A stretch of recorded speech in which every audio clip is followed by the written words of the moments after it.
Et ce matin, Dieu a une parole pour nous. Et nous allons donc écouter la parole de Dieu ce matin. Nous bénissons le Seigneur pour sa présence. Nous allons lire un texte de Dieu. Tu vas prendre la Bible.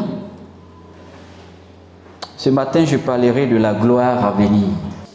Et le texte se trouve dans l'épître de Paul aux Romains, Romains chapitre 8, versets 18 à 30. Tenons-nous debout, peuple de Dieu, et nous lisons la parole de Dieu. Romains 8, 18 à 30. J'estime que les souffrances du moment présent ne sont pas dignes d'être comparées à la gloire qui va être révélée pour nous.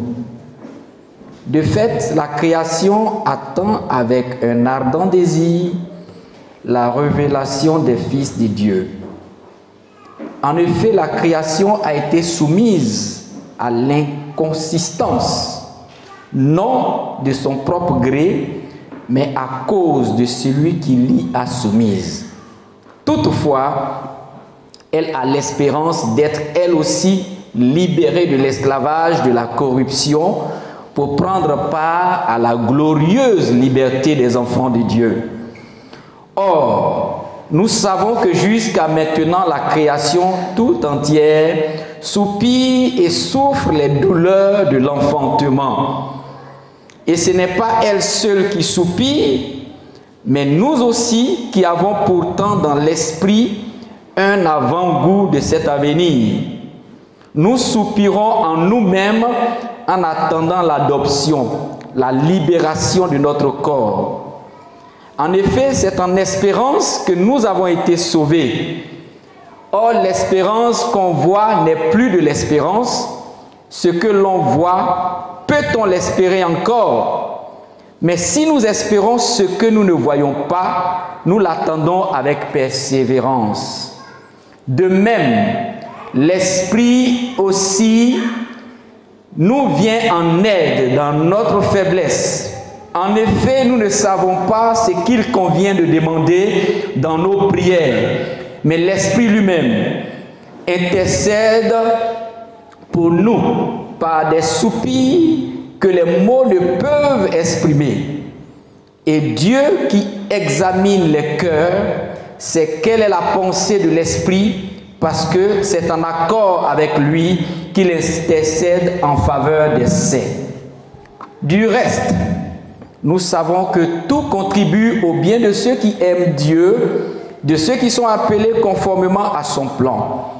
En effet, ceux qu'il a connus d'avance, il les a aussi prédestinés à devenir conformes à l'image de son Fils, afin que celui-ci soit le premier-né d'un grand nombre de frères. Ceux qu'il a prédestinés, il les a aussi appelés. Ceux qu'il a appelés, il les a aussi déclarés justes. Et ceux qu'il a déclarés justes, il leur a aussi accordé la gloire. Que Dieu bénisse sa parole. Amen. Veuillez vous asseoir, peuple de Dieu. Il est question ce matin de la gloire à venir. La parole de Dieu déclare que la création attend avec un ardent désir la révélation des fils de Dieu. La gloire à venir. Lorsque nous regardons un peu le monde, nous voyons que le péché a fait perdre à la création le caractère d'excellence que Dieu lui avait pourtant reconnu. Parce que quand le Seigneur créait le ciel, la terre, quand le Seigneur créait tous les astres, il disait comme ça, c'était bon, c'était bon. Quand il crée, il dit c'est bon. Et jusqu'à la création de l'homme, il a dit c'est très bon. Donc vous savez que Dieu a reconnu tout ce qu'il a créé comme étant bon. Mais quel est le constat aujourd'hui? Nous constatons que le péché a fait perdre à la création le caractère d'excellence. Et le péché a fait perdre même à l'homme le caractère aussi d'excellence. Tu peux être excellent dans un domaine, mais lorsque la corruption vient, tu commences à perdre ton caractère d'excellence. Alléluia. Donc le péché fait perdre, le péché dénature. Le péché enlève en nous le zèle. Le péché arrache quelque chose qui était mieux lorsque la personne n'était pas encore corrompue. Donc, le péché arrache ce caractère d'excellence à l'humanité. Et depuis que le péché est entré dans le monde, peuple de Dieu, le monde est dominé par la mort, le monde est dominé par la corruption, et le monde continue de dépérir. C'est comme si le monde commence à perdre sa saveur. Et voilà pourquoi le Seigneur a qualifié ses disciples comme étant le sel de la terre. Quand quelque chose est en train de perdre sa saveur, il faut une autre chose pour donner de la saveur, pour donner du goût au monde. Et nous qui sommes chrétiens, c'est nous qui devons donner au monde le goût que ce monde avait à la création. Alléluia. Donc, un jour, pourtant, nous avons toujours l'espérance, parce qu'un jour, toute la création sera libérée du péché. Oui, c'est une réalité. Un jour, tout ce que vous voyez comme corruption dans le monde, tout ce que vous voyez comme le mal dans le monde, Dieu a promis qu'un jour, le monde sera libéré. De la même manière qu'un jour, toi aussi tu as été libéré de l'esclavage du péché, lorsque tu as accepté Jésus-Christ, un jour aussi, toute la création que tu observes aujourd'hui, les maux que tu observes dans la création, la dépravation que tu observes dans la création, la corruption que tu observes dans la création, le dépérissement de la création. Quand on dit quelqu'un dépérit, c'est que la personne maigrit. La création est en train de maigrir à cause du péché. Mais un jour, toute la création sera libérée et transformée. Mais ce jour-là n'est pas encore arrivé. Dans l'attente donc de ce jour, la création soupire. La création soupire. C'est comme si la création est en train de soupirer. Regardez une femme qui est en travail, qui est sur le point d'accoucher. Elle soupire. Elle a des douleurs. L'enfant doit naître.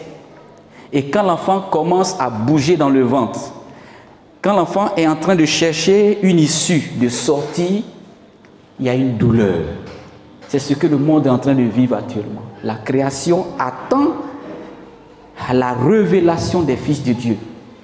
La création est comme dans une douleur. Et les chrétiens, les enfants de Dieu, dans ce monde-là aussi, sont en train de soupirer après la transformation. Ils attendent que quelque chose se passe. Alléluia. Ils attendent que justice soit rendue. Ils attendent que miracle se produise. Le péché a tellement corrompu le monde que nous attendons la révélation des fils de Dieu. La création elle-même, elle soupire. Parce qu'elle n'était pas comme ça avant.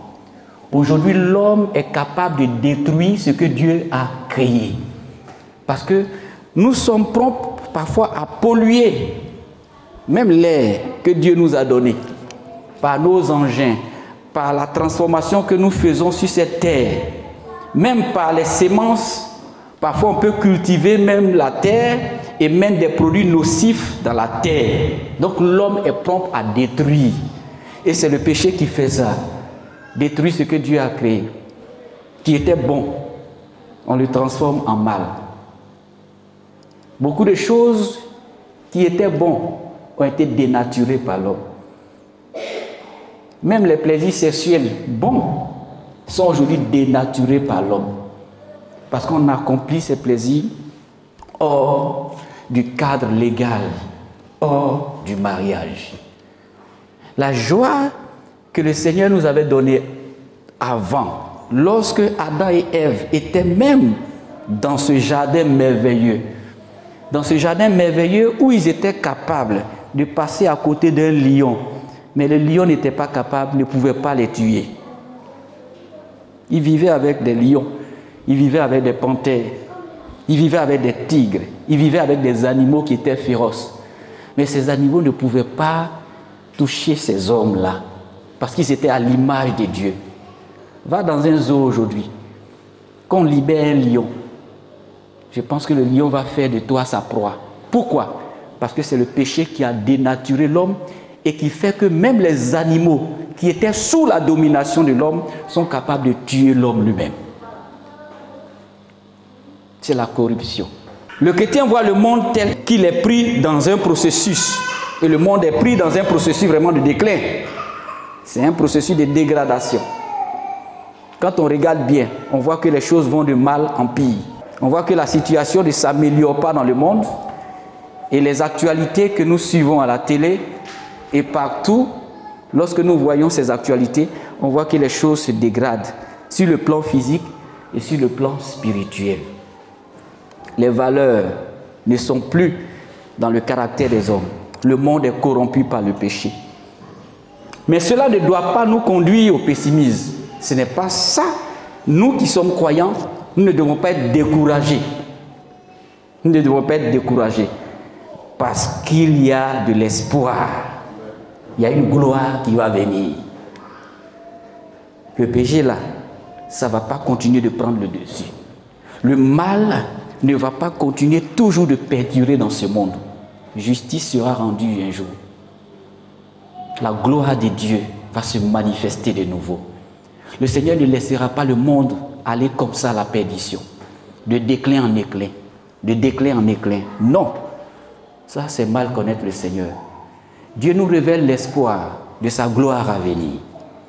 Et nous sommes dans l'espérance de cette gloire. Nous, les croyants, on espère, on a espoir que Dieu va replacer les choses à leur position initiale. Que Satan veuille ou pas, ce que Dieu a programmé là, ça va arriver. Un jour, il aura une nouvelle terre, il aura des nouveaux cieux. Un jour, le règne de Dieu se manifestera sur cette terre.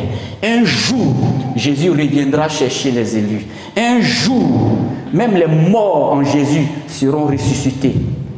Et au son de la trompette, nous irons à la rencontre de notre Seigneur dans le ciel. Et Dieu viendra pour régner. Et nous aspirons au nouveau ciel, à la nouvelle terre qui a été promise par Dieu. Les chrétiens attendent la mise en place du nouvel ordre des choses. Cette nouvelle ordre-là qui va libérer totalement le monde du péché et de la maladie et aussi du mal. Nous attendons ça.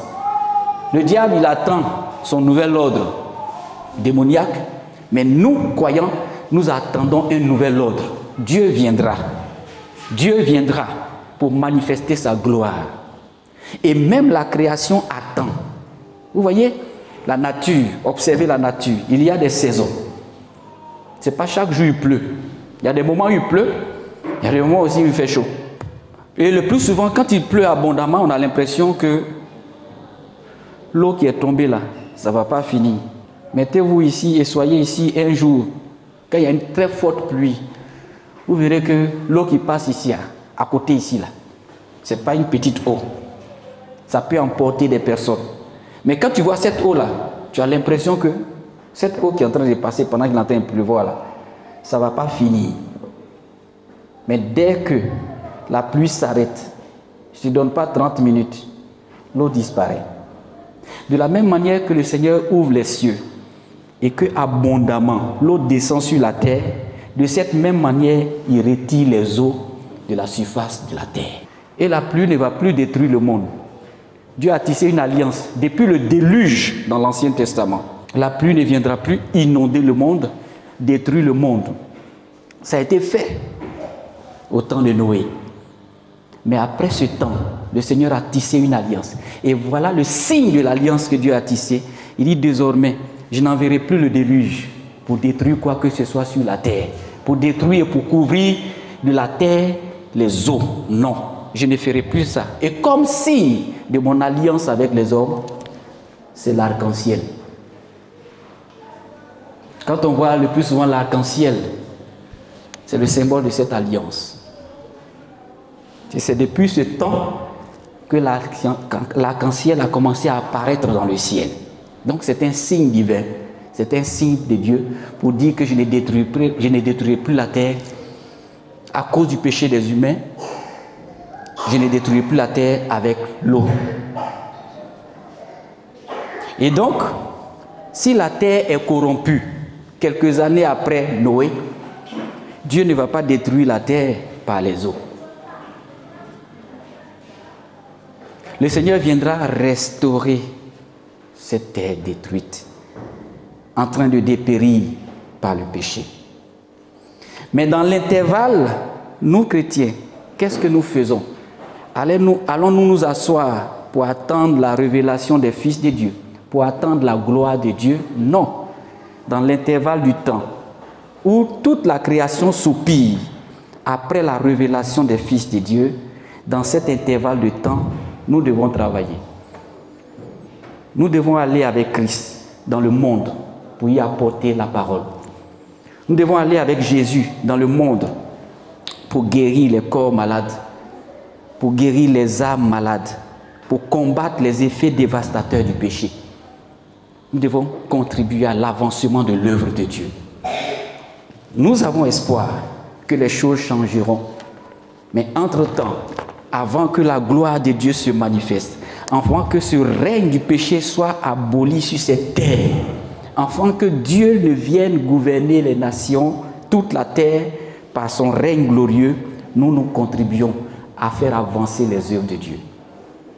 C'est pour cela qu'on se lève et on va évangéliser. On va proclamer la guérison du corps, de l'âme. C'est pour cela qu'on va combattre les effets dévastateurs du péché. C'est nous qui pouvons combattre les effets. Parce que nous sommes le sel de la terre. Nous sommes la lumière du monde. Quand le péché est en train de détruire des vies, c'est nous qui devons faire arrêter ça, avant que Dieu même ne vienne rétablir les choses. Avant que Dieu ne vienne arracher Satan et le jeter dans la géhenne. Parce que le temps viendra où les œuvres du diable vont s'achever sur la terre. Où le diable ne pourra plus corrompre. Parce qu'il sera enchaîné et jeté dans la géhenne. Il sera enchaîné et jeté dans le feu. Il sera enchaîné et jeté à l'enfer. L'enfer est une réalité. Allez-y comprendre. Et vous allez découvrir des témoignages de personnes qui ont expérimenté l'enfer. Des témoignages de personnes qui ont vécu cette expérience de la mort et qui sont revenus à la vie. Ce n'est pas qu'ils étaient morts, mais ils sont morts pour que Dieu leur révèle la réalité de l'enfer. C'est une réalité. Et la Bible en parle. Dieu va clouer le bête de Satan. Dieu va arrêter l'œuvre du diable. Dieu va arrêter l'injustice de la terre. Et Dieu va régner au milieu du monde pour leur montrer comment le règne de Dieu est puissant, comment le règne de Dieu est glorieux, comment le règne de Dieu est meilleur pour l'homme. La création attend. Nous sommes dans la douleur de l'enfantement. La nature elle-même aspire. Les oiseaux du ciel crient la gloire de Dieu. Seigneur, fais descendre ta gloire. Nous attendons ce moment. Parce que l'humanité est corrompue. La nature même pleure et elle soupire. Elle attend que les choses soient remises à leur place. Les animaux même souffrent. Ils n'ont pas été créés pour être en adversité avec l'homme. Ils en souffrent, peuple de Dieu, si tu ne le sais pas. Le soleil même souffre. Parce qu'il n'avait pas été créé pour brûler aussi fort. Aujourd'hui, quand il est midi, même il n'est pas encore midi, à 10 h même là, le soleil brûle l'homme. Et ça là, parfois c'est nous hommes qui avons créé ça. Parce qu'on a détruit la couche de l'ozone. Les scientifiques savent. Il y a des choses que nous faisons qui détruisent la couverture que Dieu avait mise sous le soleil là. Pour empêcher que ça brûle notre corps, il y a une couverture que Dieu a mis. Une zone de couverture, une zone de protection. Mais tout ce qu'on fait sur la terre là, on est en train de détruire la zone de couverture. On est un peu surpris des saisons. Là, les mois où il ne doit pas pleuvoir, il pleut. C'est nous-mêmes aussi qui avons fait ça. Parce que Dieu a créé les saisons. Il y a des mois où il ne pleut pas. Il y a des mois où il doit pleuvoir. Maintenant, on ne sait même plus. Quand il ne doit pas pleuvoir, parfois il pleut. Quand il doit pleuvoir aussi, on attend la pluie, ça ne vient pas. C'est le désordre, c'est le chaos, c'est le péché. Quand le péché arrive dans une vie, il détruit l'organisme, il détruit l'excellence. Il brûle en toi les qualités que Dieu avait mises en toi. Beaucoup sont tièdes à cause du péché. Ça rend tiède. Ça nous débarrasse de l'excellence. Ça nous rend nonchalants dans la vie. et on perd de notre valeur. La corruption, ça c'est le péché. C'est pour cela, nous, enfants de Dieu, nous savons que parfois nous faisons ce que nous ne voulons pas et que nous ne voulons pas faire. Et l'apôtre Paul en a parlé. Si vous lisez un peu dans le livre de toujours Romains, en Romains chapitre 7, vous voyez du verset 14 au verset 25, vous allez voir que c'est une lutte. L'apôtre Paul a expérimenté ça. Il dit, nous luttons parfois avec le péché. Et je pense que chaque jour, on lutte avec le péché. Parfois, on a la victoire. Parfois aussi, nous n'avons pas la victoire. Mais dans cette lutte que nous faisons chaque jour, l'apôtre Paul nous a révélé aussi le secret de la victoire. Alléluia. C'est vrai qu'il dit au verset 14, « Je suis marqué par ma nature, vendue au péché. » Ça veut dire que ça renvoie à sa vieille nature. Nous qui sommes en Jésus, nous avons une vieille nature. Une nature adamique, une nature de péché. Nos origines sont corrompues. Nous sommes issus d'Adam et Ève. Et en Adam et Ève, c'est là que le péché a commencé dans le monde. C'est là que le péché est entré dans la vie de l'humanité. Et quand le péché est entré dans la vie de l'humanité, vous avez vu que Adam et Ève ont commencé à se cacher devant la face de Dieu. Quand le péché entre dans ta vie, tu te caches devant la face de Dieu. Tu ne peux pas déployer le potentiel que Dieu a mis en toi. Tu es obligé de te cacher. Et ça, ça te détruit. Parce qu'une vie hors de la présence de Dieu est une vie où tu es à la proie du diable. Tu es la proie de Satan. C'est Dieu qui doit te protéger. Mais si tu te caches de Dieu, qui va te protéger? Tu deviens vulnérable. Quand le sorcier t'attaque, il peut t'avoir hors de la présence de Dieu. Mais quand tu es caché en Jésus, tu es sous la protection de Dieu. Tu te réfugies en lui. Aucune puissance de la sorcellerie ne peut t'avoir. Ils viendront par un seul chemin, mais la Bible déclare qu'ils vont s'enfuir par 7 chemins. Donc la corruption fait que l'homme devient vulnérable. Et Paul a retiré aussi des enseignements, il a tiré des enseignements dans ce qu'il a expérimenté. Il a expérimenté qu'il lutte chaque jour contre le péché, mais on ne peut pas par nos propres forces mater le péché. On ne peut pas par nos propres forces dire que je vais vaincre ce péché-là. Non, tu ne peux pas par ta force. C'est parce que l'homme ne peut même pas, par sa propre force, que Dieu est entré en scène pour régler le problème du péché. Ce n'est pas par ta connaissance. La connaissance même ne te fournit pas la solution au problème du péché. Connaître la parole de Dieu, connaître les commandements de Dieu, ce n'est pas la solution. Parce que je vais vous dire, déjà, nous avons tous la connaissance des Écritures. On sait ce que Dieu ne veut pas. On connaît les commandements de Dieu. Si on nous disait de les réciter, on va commencer à les réciter. On va commencer à dire au moins quelques commandements de Dieu. Tu aimeras ton Dieu de tout ton cœur, de toute ton âme. Tu aimeras ton prochain. Tu ne mentiras pas. Tout ça, c'est des commandements de Dieu. Mais est-ce que parce que tu connais ça, tu ne pêches pas? Donc la connaissance de la parole ne te dispense pas de péché. Parce que malgré que tu connais, malgré que tu as cette connaissance, tu pêches quelquefois. Mais lorsqu'il y a la découverte de la vérité, quand tu sais, ça ne veut pas dire que tu ne vas pas pécher, tu ne pêches pas. Ça peut arriver. Alléluia. Donc, Paul nous dit ça, que ce n'est pas notre connaissance qui va faire qu'on ne va pas pécher. Paul dit aussi que la détermination personnelle ne va pas vaincre le péché. Donc, je suis déterminé. Je hais ce péché. La détermination personnelle à vaincre le péché est vouée à l'échec. Parce que toi seul, ta force, ce n'est pas possible. Toi seul, ton intelligence, ce n'est pas possible de vaincre le péché. Il est même surpris à céder à des tentations qui n'avaient rien même de particulier, rien d'attractif. Pourquoi? Il était déterminé parfois à vaincre certains péchés de façon personnelle, mais malgré ça, le diable continue de le tenter. Malgré ça, le diable continue de nous tenter. malgré notre détermination. Oh, ça là, je ne veux plus faire ça. Je suis fort. Je jeûne pour ça. Et malgré ça, tu tombes même dans des petits péchés entre guillemets. Et ensuite, Paul a découvert que devenir chrétien aussi n'élimine pas tout péché et toute tentation de notre vie. Dans Romains 7, il a découvert ça. Donc vous voyez qu'il faudrait que Dieu entre en scène. Il faudrait que Dieu vienne se manifester. Et pour vaincre le péché, l'expérience qu'il a eue, c'est de laisser le Saint-Esprit en action dans notre vie. Marche avec le Saint-Esprit. La parole de Dieu déclare, marchez selon l'Esprit et vous n'accomplirez pas les désirs de la chair. Fais du Saint-Esprit ton compagnon. Dis au Saint-Esprit, aide-moi. La vie chrétienne, c'est un processus.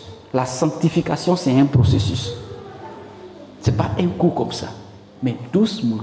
Quand tu as l'écoute de l'Esprit de Dieu, le Seigneur va te parfaire progressivement, progressivement, progressivement, étape par étape, étape par étape. Apprends à écouter l'Esprit de Dieu.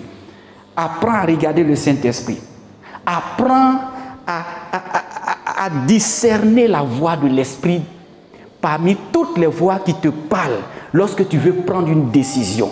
Lorsque tu veux poser un acte, il y a une voix en interne qui va te parler et qui va te dire si c'est bon, si c'est pas bon. Cette voix-là, on appelle ça le Saint-Esprit. C'est ça qui peut t'aider à avoir la victoire sur le péché. Sinon, tu vas lutter toujours, mais tu vas tomber dans le péché. Le monde est corrompu. Les hommes sont corrompus. Dieu va revenir. Dieu va revenir pour arrêter le péché. Dieu va revenir pour arrêter la corruption. Dieu va revenir pour établir une nouvelle terre, de nouveaux cieux. La parole de Dieu déclare. Mais pendant ce temps, nous avons espoir qu'un jour, la gloire de Dieu se manifestera à nouveau sur la terre. Nous avons espoir et nous marchons dans cette espérance. Ce n'est pas parce que tout est gâté sur la terre que nous aussi, nous sommes tristes, nous sommes pessimistes. Non. Si tout est gâté, nous on a espoir que Dieu va réparer. Parce que Jésus, Dieu viendra rétablir la terre. L'harmonie dans la terre. Et ce sera merveilleux. Et la Bible dit, pendant ce temps, les morts même en Christ ressusciteront avec un corps glorieux. Pas ce corps corruptible, où tu peux mourir à tout moment, où tu peux vieillir à tout moment, où des rides peuvent apparaître déjà à partir de 40 ans. Ce ne sera plus avec ce corps. Plus de rides, plus de souffrance, plus de maladies. C'est possible dans ce que Dieu veut faire, dans le rétablissement que Dieu fait. C'est possible de vivre en harmonie avec les animaux. C'est possible de vivre en harmonie avec le soleil. C'est possible de vivre en harmonie avec la lune. Parce que c'est Dieu qui a créé ces choses. Et il nous a placés à l'origine, dans l'image d'Adam et Ève. Il les a placés en tant que gestionnaires de tout ça à l'origine. Regardez dans le livre des origines, il y avait une parfaite harmonie entre Adam et Ève et les animaux et la nature. Aujourd'hui, même tu peux passer sous un arbre et puis ça va quitter sur la tête. Le tronc va quitter là-bas, ça va te tomber sur la tête. Vous entendez parfois des histoires comme ça. Quelqu'un est passé sous un manguier ou bien sous un arbre, c'est quitté et puis c'est tombé. Adam et Ève, dans le jardin d'Éden, là, il n'y avait pas ça. Quand Adam passe, quand Ève passe, l'arbre sait qu'il y a un fils de Dieu qui est en train de passer. C'est Dieu qui passe. Et ils sont soumis au Fils de Dieu. La nature peut faire des ravages aujourd'hui. Ta maison peut être inondée. Même ici à l'église, pendant la saison, là, ici était inondé. La corruption du monde fait que même l'orage est violent contre l'homme. Il faut que ça s'arrête. Dis à quelqu'un, il faut que ça s'arrête. Et le Seigneur fera arrêter ça un jour. La gloire de Dieu à venir sera une gloire manifestée. Pendant ce temps, nous travaillons, peuple de Dieu. Nous travaillons et le Seigneur se manifestera. Au verset 23, je reviens à Romains 8, il est écrit, nous ressusciterons avec un corps glorieux, je l'avais dit tout à l'heure, semblable à celui de Christ manifesté. Et les choses se feront selon l'esprit. Les enfants font naturellement confiance à leur père, à leurs parents. Ça, c'est de façon naturelle. Bien que ceux-ci parfois ne tiennent pas leurs promesses. Mais notre Père Céleste, lui, par contraste, ne prend jamais d'engagement qui ne tiendra pas. Dieu ne prend jamais d'engagement qui ne tiendra pas. Cependant, la réalisation de son plan, ça peut prendre plus de temps. Oui, ça peut prendre plus de temps que nous ne le pensions. Parfois, on est inquiet parce que les promesses de Dieu tardent. C'est Dieu qui a promis. De toutes les manières, Dieu ne prend pas un engagement qu'il ne doit pas tenir. Quand il a promis là, il va le faire. C'est dans la réalisation que ça peut prendre plus de temps. Et quand ça prend beaucoup de temps, tu es inquiet, tu es impatient. Tu te dis, mais à quand mon miracle? Quand est-ce que ça va venir? Quand est-ce qu'il va faire? Est-ce que Dieu va faire? Mais depuis là, je prie, mais je ne vois rien à l'horizon. Et je constate même que les choses encore s'empirent. Seigneur, qu'est-ce qui se passe? Ça, c'est l'homme, ça. Mais Dieu a parlé. Attends. Alléluia. Vous voyez qu'au lieu de réagir comme des enfants impatients, il est préférable, peuple de Dieu, de nous fier à sa sagesse, de nous fier à sa gestion du temps. Parce que Dieu, là, il gère le temps parfaitement. C'est ce que l'apôtre Paul nous recommande. Nous, enfants de Dieu, nous croyons, nous qui sommes dans ce monde corrompu, nous qui souffrons à cause de l'influence de l'injustice. Prenons notre mal en patience. Et dans la lettre que j'ai lue, la lettre de Paul, il présente le salut ici comme une réalité passée, présente et future. Pourquoi? Notre salut est passé. Pourquoi c'est passé? Parce que nous avons été sauvés au moment où on a cru au Seigneur. Or, le moment où tu as cru au Seigneur, là, ce n'est pas maintenant. C'est hier, c'est dans le passé. Alléluia. Donc, notre salut est passé. Parce qu'on a cru en ce moment-là. Peut-être qu'il y a 2 ans. Peut-être qu'il y a 3 ans pour certains. Peut-être qu'il y a 10 ans. 10 années en arrière, tu avais accepté Jésus. C'est là que tu as obtenu le salut. Ton salut aussi, Paul dit que notre salut aussi est présent. Mais pourquoi il parle du salut étant passé, du salut présent? Il dit le salut est présent parce que nous sommes en train d'être sauvés. C'est là qu'intervient le processus de la sanctification. Chaque jour, tu luttes avec le péché. Chaque jour, Dieu te donne la victoire. Chaque jour, Dieu te montre des petites choses qui sont cachées dans ta vie. Il dit enlève ça, il faut réparer ça, enlève ça, il faut nettoyer ça. C'est ça qui fait que ton salut aussi est présent. C'est pour ça, si tu ne travailles pas avec l'Esprit de Dieu, c'est vrai que tu as accepté le Seigneur il y a 10 ans, mais tu risques de perdre ton salut.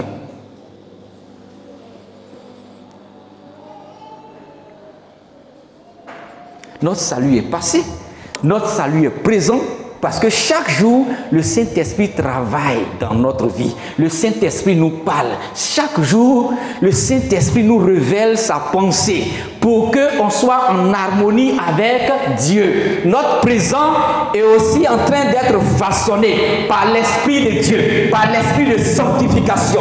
Notre présent est en train d'être renouvelé par la puissance de l'Esprit Saint dans notre vie. Notre salut est présent. Nous sommes engagés dans un processus de sanctification. Mais en même temps, nous n'avons pas encore reçu tous les bienfaits et toutes les bénédictions du salut qui seront là lorsque le Seigneur aura complètement établi son royaume. C'est pour cela que notre salut aussi est futur.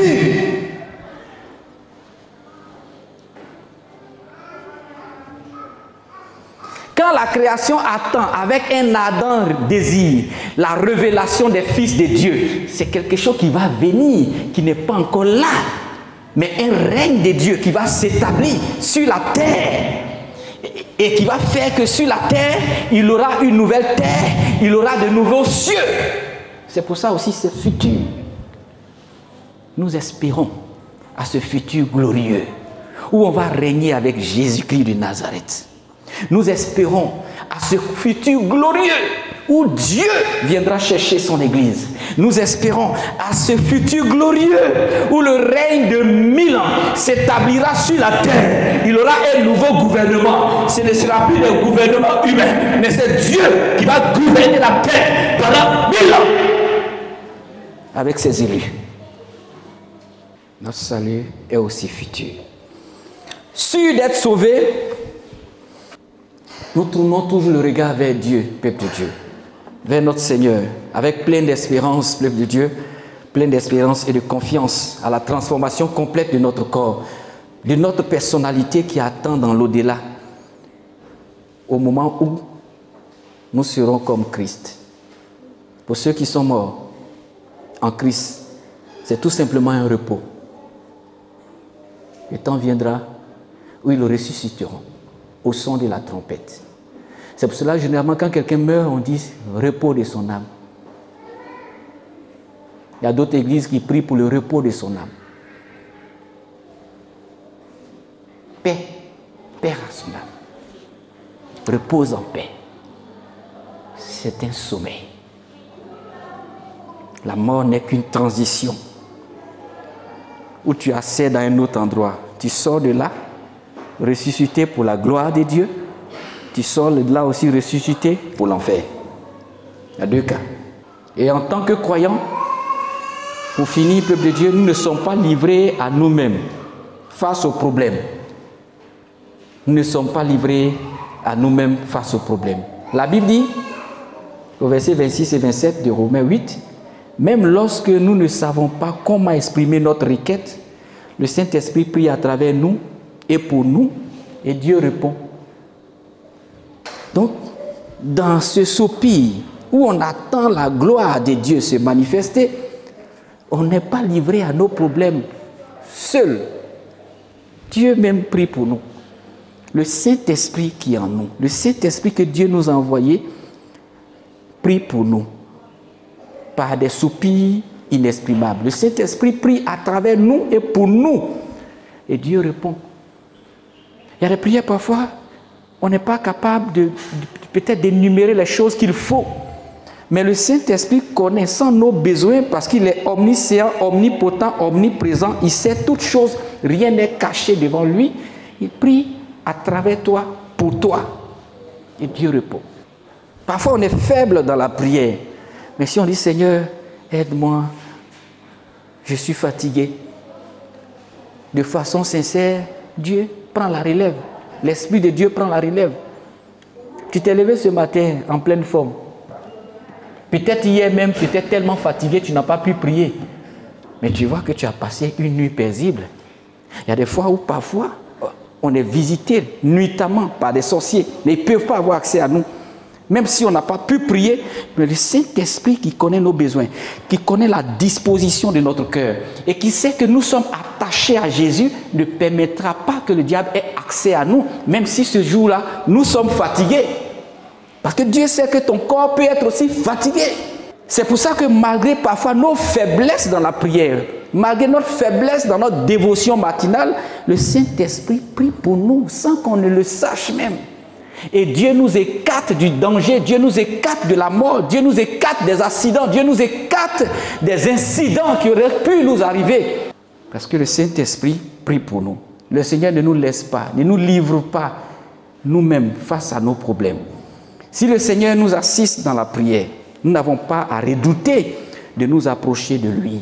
Dieu nous assiste. Pourquoi tu as peur? Pourquoi tu redoutes de t'approcher?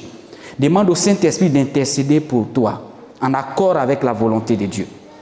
Ensuite, lorsque nous nous présentons nos requêtes à Dieu, soyons certains aussi qu'il fera toujours ce qui est meilleur pour nous. Oui, la Bible dit que toute chose concourt au bien de ceux qui aiment Dieu. Dieu est vraiment à l'œuvre pour notre bien-être. Dieu est vraiment à l'œuvre pour notre bien en toutes choses.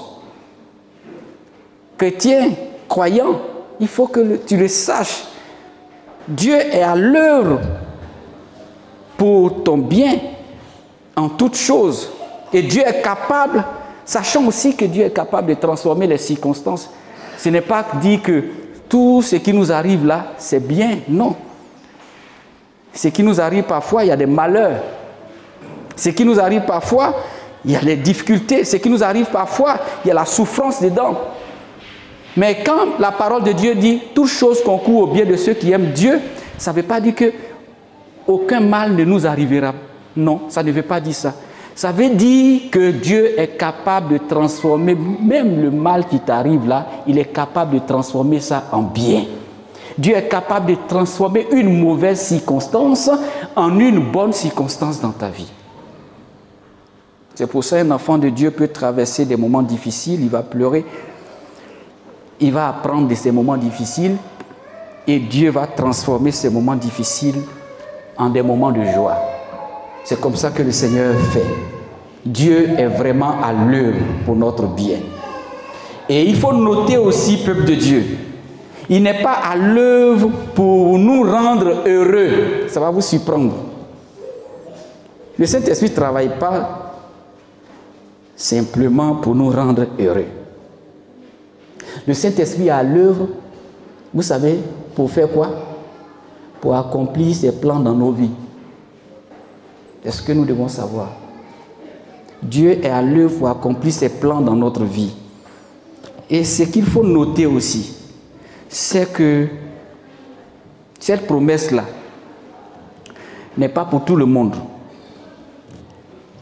La promesse qui dit, mais Dieu, toute chose concourt au bien de ceux qui aiment Dieu. Toute chose concourt au bien de ceux qui aiment Dieu. Cette promesse-là n'est pas pour tout le monde. C'est une promesse qui est dans le verset 28. Romains 8, 28. Toute chose concourt au bien de ceux qui aiment Dieu. On récite ce verset-là le plus souvent sans le comprendre. Je disais que Dieu est à l'œuvre. Dieu est à l'œuvre, ce n'est pas forcément pour nous rendre heureux, mais c'est pour accomplir ses plans. Et quand Dieu veut accomplir son plan, parfois là, il y a des circonstances difficiles que tu traverses. Donc, il n'est pas à l'œuvre pour te rendre heureux dans la vie. Non. Pour accomplir ses plans. Mais ce que tu dois savoir, c'est que le plan de Dieu, c'est ce qui est meilleur pour toi. Si ça doit passer par la souffrance, c'est ce qui est meilleur pour toi. Si ça doit passer par une situation difficile, c'est ce qui est meilleur pour toi. Si ça doit passer par la mort, soit d'un parent, c'est ce qui est meilleur pour toi. Le plan de Dieu, peut-être que déjà à 12 ans, tu n'auras plus papa, tu n'auras plus maman. C'était le plan de Dieu. C'est ce qui est meilleur pour toi. Dieu sait pourquoi il t'a donné des parents. Tes parents, peut-être pour 5 années seulement. Mais tu vas pleurer, parce que c'est un malheur qui t'est arrivé dans un premier temps. Tu vas te demander, mais pourquoi moi? Pourquoi moi? Mon seul espoir, mon père, ma mère, pourquoi Dieu a fait ça? Mais Dieu a fait ça. Dieu travaille pas forcément pour te rendre heureux, pour accomplir ses plans. Mais si tu sais que les plans de Dieu sont meilleurs pour toi, Un jour, tu vas rire, tu vas te souvenir que hier tu avais pleuré, mais tu as ri aujourd'hui parce que tu découvres la réalité du plan de Dieu. C'est ce qu'il y a de meilleur pour toi, peuple de Dieu.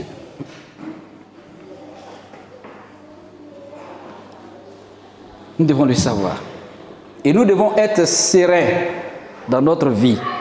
Rester serein et imperturbable. Je disais aussi que la promesse, c'est pas pour tout le monde, c'est pour ceux qui aiment Dieu. Si tu aimes Dieu, tu verras que Dieu accomplira ses plans dans ta vie. Dieu se manifestera. Toutes choses concourent au bien de ceux qui aiment Dieu. Ceux qui aiment Dieu verront la réalité de certaines choses dans leur vie. Ça peut être difficile à comprendre à premier abord, mais demain ils comprendront que c'est ce qui était meilleur pour eux.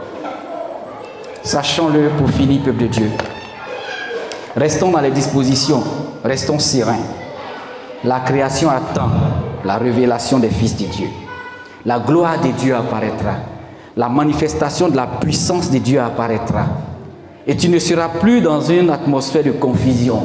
Tu ne seras plus dans une atmosphère où tu vas pleurer, mais tu seras dans une atmosphère de gloire, où le Seigneur va se manifester puissamment. Ce jour-là arrive. Nous devons attendre ce jour en ayant le regard fixé sur Jésus. Nous devons attendre ce jour en travaillant avec le Seigneur à l'œuvre de Dieu, en allant apporter la guérison des âmes, la guérison des corps, en allant prêcher la parole de Dieu, en annonçant Jésus partout. Dieu fera apparaître sa gloire. Les choses vont changer. La terre sera une nouvelle terre. La terre ne sera plus corrompue. Le temps viendra où la corruption s'arrêtera. Le temps viendra où la gloire de Dieu se manifestera. Mais déjà, le Seigneur a mis sa gloire dans notre vie. Nous sommes le sel de la terre. Nous devons déjà, par nos actions, par les actes que nous posons, apporter la saveur. S'il n'y avait pas de chrétiens encore sur la terre, là ce serait grave, peuple de Dieu. Regarde déjà la dépravation du monde entier. Et ça, s'il n'y avait pas des intercesseurs, s'il n'y avait pas des personnes qui prient, s'il n'y avait pas un reste, s'il n'y avait pas de personnes mises à part, là c'était chaotique.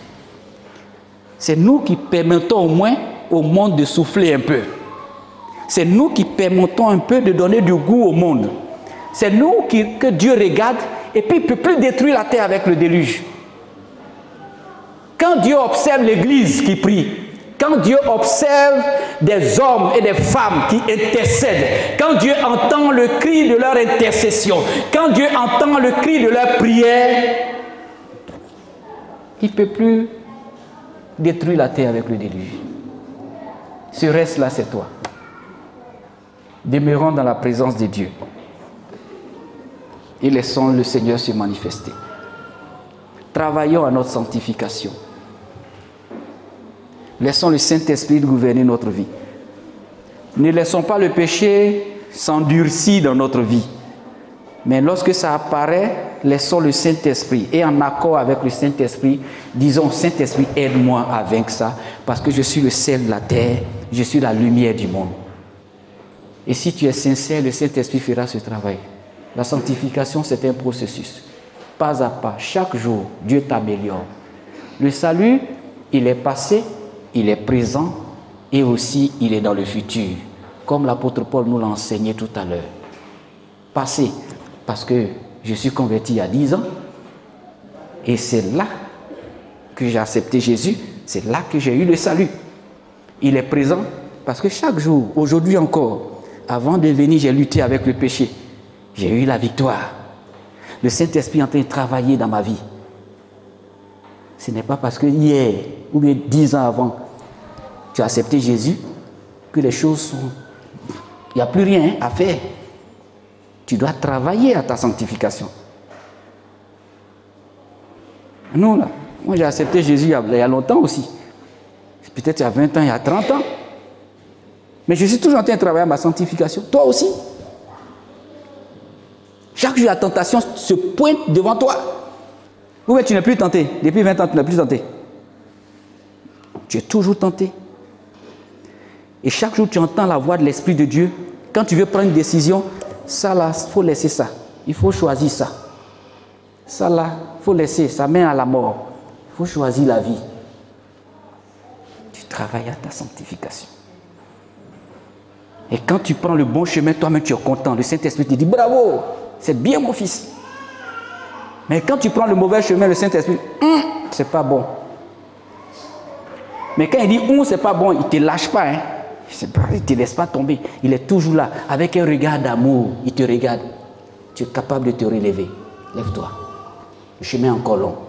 Je suis avec toi. Je peux t'aider. Pendant ce temps, le diable lui ricane. Tu n'as pas dit que tu es fort. Tu n'as pas dit que tu es chrétien. Tu n'as pas dit que tu es chrétienne. Voilà maintenant. Tu t'es mis dans le problème. Satan lui rit parce que tu es tombé. Mais Jésus lui pleure. Et puis tu regardes. Je peux t'aider. Viens, viens. Je peux t'aider encore. Lève-toi. C'est pas encore tard. C'est pas encore tard. Ne regarde pas le diable ricaner toujours sur ta situation. Écoute la voix de Jésus. Même si tu as péché, le Seigneur te regarde. Il dit viens, lève-toi. Je suis avec toi. Bon courage. Lève-toi. Je peux t'aider. Le salut, le futur aussi. Parce qu'il y a des merveilleuses choses qui ne sont pas encore arrivées, qui doivent arriver. Là où tu seras sur une terre, régner avec ton Dieu. Ou quand tu vas passer, le lion ne peut pas te tuer. Tu caresses le lion comme ça. Il se soumet à toi. Le serpent, même quand il te regarde, il sait que c'est un fils du royaume qui est en train de passer. C'est possible. Et ça viendra.